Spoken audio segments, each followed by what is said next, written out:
प्रभु के नाम की तारीफ हो कि प्रभु ने इस समय अपने चरणों में आने के लिए हमें अनुग्रह दिया कि हम उसकी उपस्थिति में उसके जीवित वचन के ऊपर मनन कर सकें। तो आइए परमेश्वर के वचन में से पढ़ेंगे मार्क चैप्टर 13 वर्स 9 to 13। मरकुस 13 अध्याय 9 से 13 वचन तक सब ध्यान से सुने। परंतु तुम अपने विषय में चौकस रहो, क्योंकि लोग तुम्हें महासभाओं में सौंपेंगे और तुम पंचायतों में पीटे जाओगे और मेरे कारण हाकिमों और राजाओं के आगे खड़े किए जाओगे, ताकि उनके लिए गवाही हो। पर अवश्य है कि पहले सुसमाचार सब जातियों में प्रचार किया जाएगा। पर अवश्य है कि पहले सुसमाचार सब जातियों में प्रचार किया जाए। जब वह तुम्हें ले जाकर सौंपेंगे तो पहले से चिंता न करना कि हम क्या कहेंगे, पर जो कुछ तुम्हें उसी घड़ी बताया जाए वही कहना, क्योंकि बोलने वाले तुम नहीं हो, परंतु पवित्र आत्मा है। भाई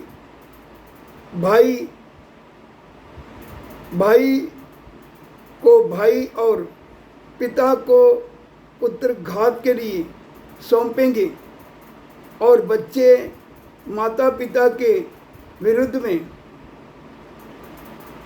उठकर उन्हें मरवा डालेंगे। और मेरे नाम के कारण सब लोग तुमसे बैर करेंगे, पर जो अंत तक धीरज धरे रहेगा उसी का उद्धार होगा।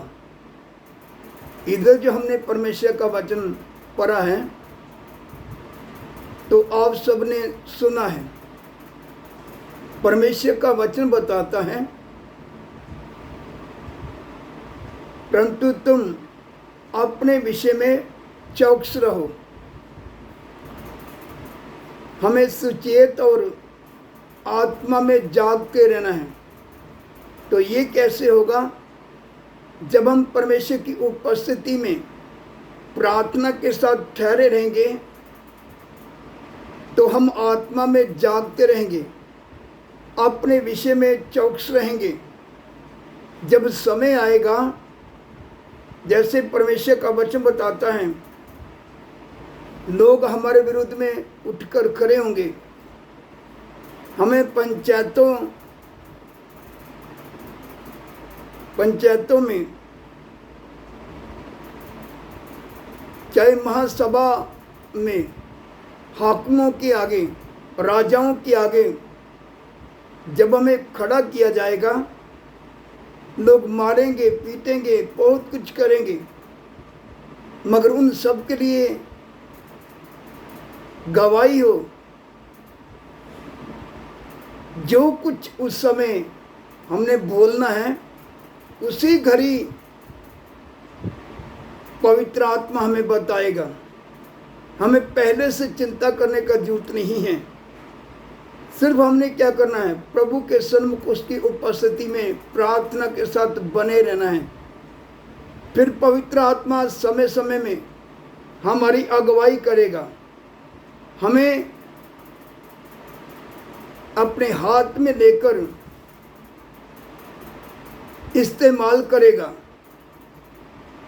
और ताकि यीशु मसीह का नाम ऊंचा हो लोगों तक सच्चा समाचार पहुँचे और लोगों के सामने गवाही हो कि यीशु मसीह कौन है,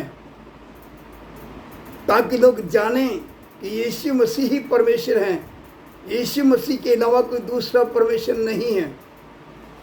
प्रभु ने हम सबको दूसरे लोगों के लिए, समस्त जाति के लोगों के लिए हमें गवाह के तौर पे खड़ा किया है।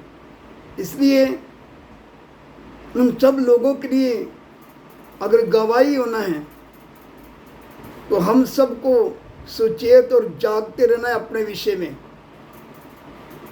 जो हम प्रभु के लोग हैं तो हमें डरने का जरूरत नहीं है। उसी घड़ी पवित्र आत्मा बताएगा, सिखाएगा कि हमने क्या बोलना है। इसलिए इधर परमेश्वर का वचन बताता है, और मेरे नाम के कारण सब लोग तुमसे बैर करेंगे, पर जो अंत तक धीरज धरे रहेगा उसी का उद्धार होगा।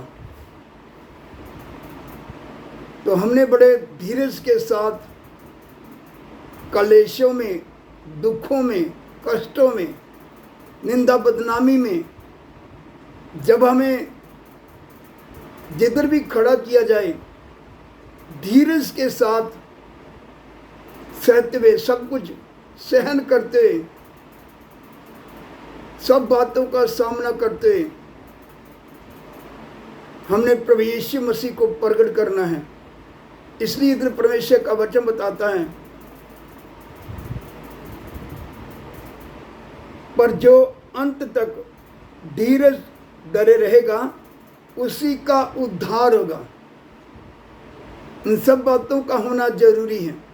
अगर हम प्रभु यीशु मसीह के पीछे चलते हैं, सच्चे जीवते परमेश्वर की पहचान में हैं, तो ये सब बातें होना जरूरी है। जो सच्चे परमेश्वर को जान लेते, उसकी पहचान में आ जाते हैं, जो खुद उद्धार पाते, पाप से छुटकारा पाते, जब प्रभु के पीछे चलते हैं, तो इन सब बातों का होना जरूरी है। इसी से मालूम चलता है कि हम सच्चे जीवते परमेश्वर के पीछे चल रहे हैं, सत्य को हमने ग्रहण किया है, जिसके कारण इन सब बातों का हमें सामना करना पड़ रहा है।